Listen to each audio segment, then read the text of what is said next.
High guys, welcome to Cric Chat Venkatesh. So నిన్న 188 చేజ్లో మన team చేతులెత్తేసినప్పుడు మనందరికీ ఒక ప్లేయర్ గుర్తుకొచ్చాడు. ఎవరో మీకు చెప్పాల్సిన అవసరం లేదు. ఓకే, విరాట్ కోహ్లీ రైట్ టైంలో రిటైర్ అయ్యాడు. విరాట్ కోహ్లీ మళ్ళీ రావాలి, మళ్ళీ ఆడాలని నేనేం అంటలేదు. T20 ఫార్మాట్ ఇచ్చి అది రైట్ టైం రిటైర్ అయ్యాడు. ఇప్పుడు మంది యంగ్స్టర్స్, కానీ ఆ Virat Kohli type of innings మనం ఖచ్చితంగా మిస్ అవుతున్నాం. అతను సింగిల్స్ టూస్ చేయడం, రొటేట్ చేయడం, స్ట్రైక్ రొటేట్ చేయడం, ఎంత డిఫికల్ట్ చేసినైనా దాన్ని మాస్టర్ చేయడం. చేజ్ మాస్టర్గా విరాట్ కోహ్లీ అటు వన్డేల్లో కానీ T20స్లో కానీ అతను ఆడిన ఇన్నింగ్స్ అన్నీ ఒక్కసారి రీల్ లాగా కళ్ళ ముందు మెదిలే. మార్నింగ్ కృష్ణమూర్తి ఫోన్ చేశాడు. కడపలో ఉండే మన కృష్ణమూర్తి నీలి ఫోన్ చేసి, ఏంటి సార్ ఇప్పుడు మనం 150+ చేజ్ చేసిన ప్రతి సందర్భంలో వరల్డ్ కప్లో విరాట్ కోహ్లీనే మెయిన్ ప్లేయర్ అంటే విరాట్ కోహ్లీని స్కోర్ చేశాడు కదా అంట కదా అన్నాడు. నాకైతే రెండైతే ఇన్నింగ్స్ గుర్తున్నాయి. Course that monumental 82 in 2022 world cup against Pakistan, అది అలా మర్చిపోతాం. అలాగే 2016 సూపర్ 10లో అప్పుడు ఆస్ట్రేలియా మీద అతను చేసిన 82 కూడా నాకు గుర్తుకొచ్చింది. అవి రెండు గుర్తున్నాయి. కానీ ఒకసారి నేను బ్రౌజ్ చేసి చూశాను, స్టాట్స్ చూస్తే ఎస్, మనం ఇంతవరకు జరిగిన 10 T20 వరల్డ్ కప్స్లో 10 world cups T20 world cups జరిగాయి కదా ఈ కరెంట్ ఎడిషన్తో కలిసి, మనం 3 సార్లు మాత్రమే సక్సెస్ఫుల్గా చేసి కంప్లీట్ చేసాం 150+ స్కోర్స్. 3 సార్లు 150+ స్కోర్స్ను మనం సక్సెస్ఫుల్గా చేసాం. ఆ 3 సార్లు కూడా Virat Kohli was the man of the match. 3 సార్లు కూడా అన్బీటన్ హాఫ్ సెంచరీలు చేశాడు. 2014 సెమీఫైనల్లో against the same South Africa, అప్పుడు అతను 72 నాట్అవుట్ చేశాడు. 163 అంత స్ట్రైక్ రేట్, అప్పట్లో చాలా ఎక్కువ స్ట్రైక్ రేట్ అది. మిగతా వాళ్ళు కూడా కొంత బాగానే, అంత క్రైసిస్ సిచ్యుయేషన్ ఏం కాదు, కానీ Rohit and Ajinkya open and వాళ్ళు కూడా 20-30 చేశారు. But Virat Kohli innings was crucial. He was the man of the match.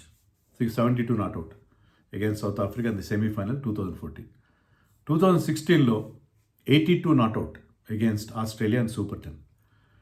49 for 3 మన టీం. 3 వికెట్లు తొందరగా పడ్డాయి. చేజింగ్ 161 ఐ థింక్, 161 చేజ్ చేస్తాం మనం.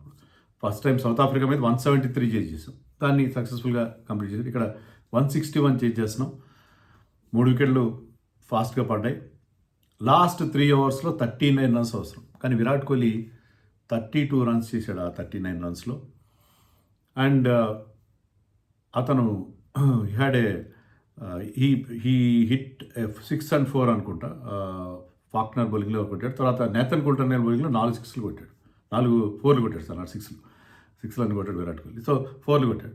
సో విరాట్ కోహ్లీ ఇంకా 5 బాల్స్ మిగిలి ఉండగానే ఆ చేజ్ కంప్లీట్ చేశారు. అప్పుడు that was in 2016 T20 world cup. అది మొహాలీలో. ఫస్ట్ది Mirpur. So Mirpur, Mohali to Melbourne గురించి చెప్పేదే ఉంది. మెల్బోర్న్లో మన టీం మరీ దారుణం. అక్కడ 49 for 3 ఆస్ట్రేలియా మీద 2016లో. 2022లో మెల్బోర్న్లో our team was reduced to ఎంత, 39 for 4 chasing 160 was our target. 39 for 4. మీకు 12th ఓవర్ అప్పటికి విన్ ప్రెడిక్టర్ ఏం చెప్పిందంటే పాకిస్తాన్ విన్నింగ్ ఛాన్సెస్ 98%. 15th ఓవర్కి విరాట్ కోహ్లీ హార్దిక్ పాండ్యా పార్ట్నర్షిప్ చేస్తారు. 15th ఓవర్ అప్పటికి అది 87కి అంత వచ్చింది వాళ్ళ విన్నింగ్ పర్సంటేజ్. కానీ 19th ఓవర్లో విరాట్ కోహ్లీ 2 సిక్స్లు కొట్టిన తర్వాత హరీష్ రావు బౌలింగ్లో మన విన్నింగ్ ఛాన్సెస్ 81% 85% అయిపోయినాయి. సో కంప్లీట్గా టర్న్ అరౌండ్ తీసుకొచ్చాడు. Game changer of an innings అదైతే మర్చిపోలేము. విరాట్ కోహ్లీ ఒరిజినల్గా ఏం చెప్పాడంటే నా best T20 innings 82 against Australia in 2016 అని చెప్పాడు. కానీ 2022 innings was much better than that. So ఆ రెండు కూడా మాన్యుమెంటల్ ఇన్నింగ్స్. సో ఆ 3 ఇన్నింగ్స్ అతను, అంటే మనం 150+ స్కోర్స్ చేస్తున్నప్పుడు వరల్డ్ కప్స్లో మన సక్సెస్ఫుల్ 3 చేజుల్లో కూడా అతను 72 నాట్అవుట్, 82 నాట్అవుట్, 82 నాట్అవుట్, 3 సార్లు కూడా man of the match. So అంత బాగా ప్లానింగ్, ఆ చేజ్ ప్లాన్ చేయడం, రొటేట్ చేయడం, స్ట్రైక్ చివరి వరకు తీసుకెళ్ళి లాస్ట్లో గేమ్ని డీప్గా తీసుకెళ్ళి 4లు 6లు కొట్టి ఆ చేజ్ని కంప్లీట్ చేయడం. That was Virat Kohli speciality కదా. మనం ఇదే T20 వరల్డ్ కప్స్లో 4 సార్లు సందర్భాల్లో 150+ స్కోర్ చేజ్ చేస్తూ 4 సందర్భాల్లో ఫెయిల్ అయిన 4 సందర్భాలు ఏంటంటే 2007లో న్యూజిలాండ్తో, తర్వాత 2009లో 2 సార్లు అనుకుంటా, 2010లో ఒకసారి. సో 4 సార్లు. కానీ అప్పటికి విరాట్ కోహ్లీ ఇంకా సీన్లోకి రాలేదు. విరాట్ కోహ్లీ అప్పటికి ఇంకా T20 వరల్డ్ కప్ ఆడలేదు, ఆ 3 వరల్డ్ కప్స్ ఆడలేదు విరాట్ కోహ్లీ. సో అక్కడ అన్సక్సెస్ఫుల్ 150+ చేజెస్ అన్నింటిలో కూడా, ఫెయిల్ అయిన వాటి అన్నింటిలో కూడా విరాట్ కోహ్లీ లేడు. విరాట్ కోహ్లీ ఉన్న 150+ చేజెస్ అన్నీ కూడా అతను సక్సెస్ఫుల్గా ఆన్ హిజ్ ఓన్ కంప్లీట్ చేసి 3 సార్లు కూడా బ్రహ్మాండమైన ఇన్నింగ్స్ ఆడాడు. 3 సార్లు కూడా 150+ స్ట్రైక్ రేట్ అవుతుంది. 3 సార్లు కూడా అతని స్ట్రైక్ రేట్ 150+ ఉంది. So that was the effect Virat Kohli had in chases. Master chaser, అదే కదా, చేజ్ మాస్టర్ చేజర్. సో ఇప్పుడు ఆ టీంలో Virat Kohli type of batting, Virat Kohli అయితే రావడం మళ్ళీ ఈ ఫార్మాట్లో కానీ టెస్ట్ మ్యాచ్లో కానీ అతను మళ్ళీ రిటైర్మెంట్ వెనక్కి తీసుకునే అవకాశం లేదు. మరి ఉన్నారా? తిలక్ వర్మ నుంచి మనం ఎక్స్పెక్ట్ చేసాం. తిలక్ వర్మకి ఆ స్కిల్ లెవెల్ ఉన్నా లేకపోయినా, అంత టాలెంట్ ఉన్నా లేకపోయినా, టెంపర్మెంట్ అయితే ఉంది. టెంపర్మెంట్ ఖచ్చితంగా ఉంది. వికెట్ ఈజీగా పారేసుకోడు.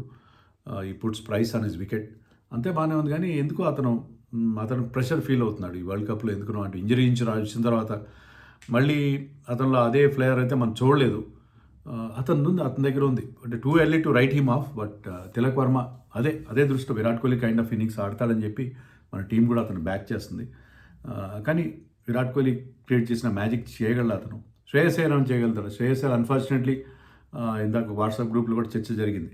శ్రేయస్ అయ్యర్ని పెట్టుండేవాడు. శ్రేయస్ అయ్యర్ మరి సరిగ్గా వరల్డ్ కప్ ముందు అతను రాంగ్ టైంలో ఇంజర్డ్ అవుతాడు.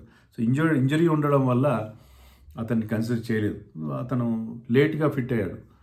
సో శ్రేయస్ అయ్యర్ కూడా can play that kind of an innings. So వీళ్ళిద్దరు కనిపిస్తున్నారు.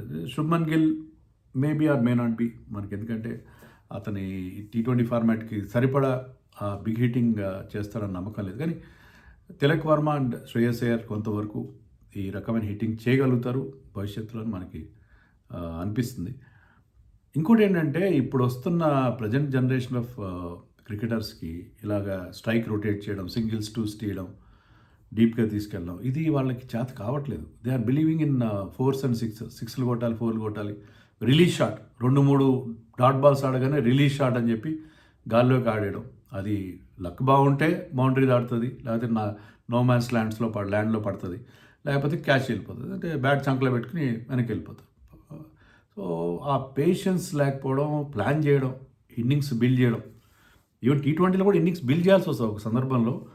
సరే, ఒక ఓవర్లో బౌలర్ది పై చేయింది, నెక్స్ట్ ఓవర్లో I will take over, I will gain upper hand అనే ఒక మెంటాలిటీతో ఆ కంబాటివ్ స్పిరిట్, ఫైటింగ్ స్పిరిట్ ఉండాలి. అది అంటే ఇది ఎంత చిన్న గేమ్ అయినా కూడా మిస్ అవుతుందేమో మన బ్యాటర్స్లో చాలామందిలో. ఆ స్పిరిట్ మిస్ అవుతుంది, ఆ రకమైన ఆ టాలెంట్ మిస్ అవుతుందేమో. ఎందుకంటే వీళ్ళు మిగతా గేమ్స్లో కూడా ఆడట్లేదు కదా, అంతా ఇలాగే స్లామ్ బ్యాంగ్ స్టైల్లోనే ఆడుతున్నారు. ఇంకో అగ్రెసివ్ బ్రాండ్ ఆఫ్ క్రికెట్ అని ఒక హెడ్డింగ్ పెట్టుకున్నాం మనం. సో బ్యాట్ ఊపడమే కార్యక్రమంగా పెట్టుకున్నాం. అలా కాకుండా different situation, they have to play the situation తగినట్టుగా మీరు బ్యాటింగ్ చేయగలగాలి. అలాంటి బ్యాట్స్మెన్ని, అలాంటి వాళ్ళని మనం డెవలప్ చేసుకోవాలి. ఆరెన్ జార్జ్ మన హైదరాబాద్ కుర్రాడు, చాలా ఇంప్రెసివ్గా ఉన్నాడు. చాలా టైం ఉంది అతనికి. సో ఇలాంటి వాళ్ళు ఉంటారు ఇంకా చాలా, ఈ రకంగా ఆడగల ప్లేయర్స్. మనం వాళ్ళ వైపు దృష్టి సారించాలి. మరో విరాట్ కోహ్లీ దొరకడం కష్టం, కానీ విరాట్ కోహ్లీ స్టైల్లో అతని పాత ఇన్నింగ్స్ చూసి అలా ఆడగలిగే బ్యాట్స్మెన్ ఉంటే, ఇప్పుడు మనం ఫేస్ అవుతున్న సిచ్యుయేషన్, చేంజ్ ఆఫ్ పేస్కి, స్పిన్కి ఆడడంలో మిడిల్ ఓవర్స్లో ఇబ్బంది పడుతుంది కదా, దాని నుంచి గట్టెక్కే ఒక మార్గం విరాట్ కోహ్లీ పాత ఇన్నింగ్స్ అన్ని చూస్తే దొరుకుతుంది మన బ్యాటర్స్కి. ఏమంటారు మీరు? కామెంట్స్లో చెప్పండి.